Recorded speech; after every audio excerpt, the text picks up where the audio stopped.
கர்த்தருடைய பரிசுத்தமுள்ள நாமத்திற்கு மகிமை உண்டாவதாக. கர்த்தர் இந்த நேரத்தை ஆசீர்வாதமாய் மாற்றி கொடுப்பாராக. கர்த்தருடைய நாமத்துக்கு மகிமை உண்டாவதாக. நம்முடைய கர்த்தருடைய வார்த்தையை சில நிமிடங்கள் நாம் பார்ப்போம். மத்தேயு அதிகாரம் கடைசி வசனத்தில் பார்க்கின்ற பொழுது, ஆகியால் புறப்பட்டு போய் சகல ஜாதிகளையும் சீஷராக்கி பிதா குமாரன் பரிசுத்தாவி நாமத்தில் அவருக்கு ஞானஸ்தானம் கொடுத்து வசனங்களை கை கொள்ளும்படி செய்யுங்கள் என்றார் என்று சொல்லியிருக்கார். கர்த்தருக்கு ஸ்தோத்திரம்.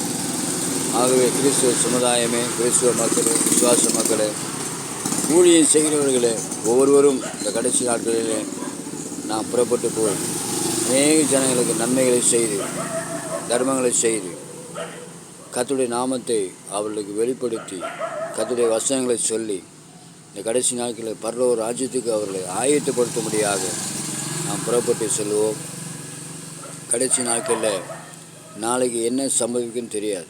மிக வரக்கூடிய ஒவ்வொரு நாட்களும் இந்த உலகத்துக்கும் தேசத்துக்கும் தீமை தான் வரும். கர்த்தருக்கு ஸ்தோத்திரம். குமாரன் கோபம் கொள்ளாமலும் நீங்கள் வழியிலே அழியாமல் இருக்கும்படிக்கு அவருடைய பாதத்தை முத்தம் செய்யுங்கள். இன்னும் கொஞ்சம் காலத்தில் அவருடைய கோபம் பற்றி எறியும். அவரை அண்டிக் கொள்கிற யாவரும் பாக்கியவான்கள் என்று சொல்லப்படுது. ஆகவே அருமையானவரே, கிறிஸ்துவ ஊழியக்காரர்களே, இந்த கடைசி நாட்களில் கர்த்தர் உங்களை நல்ல விதமாக வச்சிருக்கிறார். ஆகவே கர்த்தருக்கு ஸ்தோத்திரம். பரலோக ராஜ்யத்துக்கு அநேக ஜனங்கள், விசுவாச மக்கள், ஆத்துமாக்கள் வர வேண்டும். ஆகவே வைத்திருக்கிற பணம், பொருள், விலையில் மத்தியிலே ஆத்துமாக்களுக்கு உதவி செய்து அவர்கள் கஷ்டங்கள் நிலைமையிலிருந்து மாற்றி தேவனுடைய வழியில் ஆலயத்துக்கு வரும்படியாக நீங்கள் உதவி செய்ய முடியாது கேட்டுக்கொள்கிறேன். கர்த்தருக்கு ஸ்தோத்திரம். வசனம் அப்படி தான் சொல்லுது. லூக்கா 16ஆம் அதிகாரத்தில் வாசிக்கின்ற போது, அழிந்து போகிற உலக பொருளினாலே சிநேகிதரை சம்பாதிகள் என்று சொல்லப்படுது. கர்த்தருக்கு ஸ்தோத்திரம். தேவநாமத்துக்கு மகிமையாக தேவனை அறியாதபடி, கர்த்தரை தெரியாதபடிக்கு அநேக ஜனங்கள் வாழ்ந்து கொண்டு இருக்கிறார்கள்.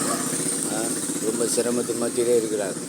அந்த மத்தியிலே அந்த நாட்களில் பரிசுத்தவான்கள் தேசத்தை விட்டு இந்தியா தேசத்துக்கு வந்து அநேக நன்மைகளை செய்து கர்த்தருடைய வசன வார்த்தைகளை சொல்லி தேவராட்சியத்துக்கும் தேவனுடைய பிள்ளைகளாக அவர்களை வழிநடத்தினார்கள். அதுபோல் நாட்களிலே இந்தியாவில், தமிழ்நாட்டில் இருக்கிற கிறிஸ்தவர்கள், கர்த்தருடைய ஜனங்கள் அவர்களுக்கு அநேக சிரமத்தின் மத்தியில் இருக்கிறாங்க. கர்த்தருடைய ஸ்தோத்திரம். இனிமேலாம் அவர்களுக்கு உதவி செய்து கர்த்தருடைய வசனங்களை சொல்லி பரலோக ராஜ்யம் இருக்குது என்று சொல்லி, இந்த பூலோகத்துக்கு மாத்திரம் இல்லை, இந்த பூலோகத்தின் காரியம் மாத்திரம் இல்லை, பரலோக ராஜ்யம் தேவன் ஆசீர்வாதங்களை வச்சிருக்கிறார்.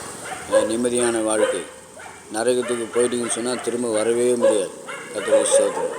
அதே போல் பரலோகத்துக்கு போயிட்டீங்கன்னு சொன்னால் திரும்ப வரவே முடியாது. ஆகவே அந்த திரும்பி வராது அந்த பரலோக ராஜ்யத்தை ஆண்டவர் அடைந்து கொள்ள முடியாது. அந்த நாட்களில் நாம் ஊழியத்தை செய்வோம். அந்த சமாரியா ஸ்திரீகிட்ட ஆண்டவர் இயேசு கிறிஸ்து அந்த தண்ணி கேட்கும்போது, கர்த்தருக்கு ஸ்தோத்திரம், நான் கொடுக்கிற தண்ணீர் அது ஜீவகாலம்லாம் ஊறுகிற நீரூற்றாக இருக்குன்னு சொன்னார். ஆகவே தாகம் எடுக்காது என்று சொன்னார். ஆனபடி நான் அப்படியாக வேத வசனங்கள் பரலோக ராஜ்யத்தை மக்களுக்கு நாம் எடுத்து சொல்லி தேவராஜ்யத்தினராய் நாம் மக்களை வழிநடத்துவோம். ஊழியக்காரங்க மனவு வந்து செய்யுங்க. கர்த்தருக்கு ஸ்தோத்திரம். வாரி இறைத்தான் அவன் நீதி என்றென்றைக்கும் சொல்லப்படும். கர்த்தருக்கு ஸ்தோத்திரம்.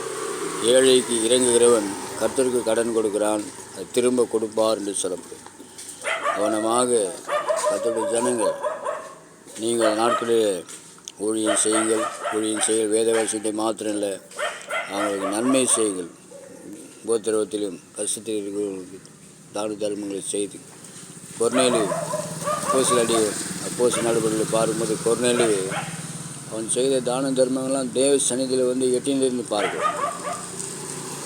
கொர்நேலியு செய்த தான தர்மங்கள்லாம் தேவ சமூகத்தில் போய் எட்டினது, அங்கேருந்து தேவதூதன் வந்து சொல்கிறார்.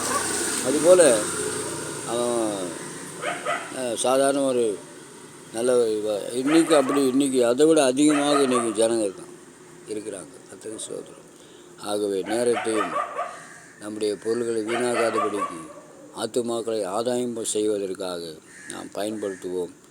கர்த்தர் நம்மை நடத்துவார், நம்மை ஆசீர்வதிப்பாராக. கர்த்தர் ஒருவன் எனக்கு ஊழியம் செய்தால் பிதாவானவர் கனம் பண்ணுவார் என்று சொல்லப்படுது. அவனமாக அந்த ஆசீர்வாதத்தை பெற்றுக்கொள்வோம். கர்த்தர் நம்மை நடத்துவாராக, ஆசீர்வதிப்பாராக. நன்றி.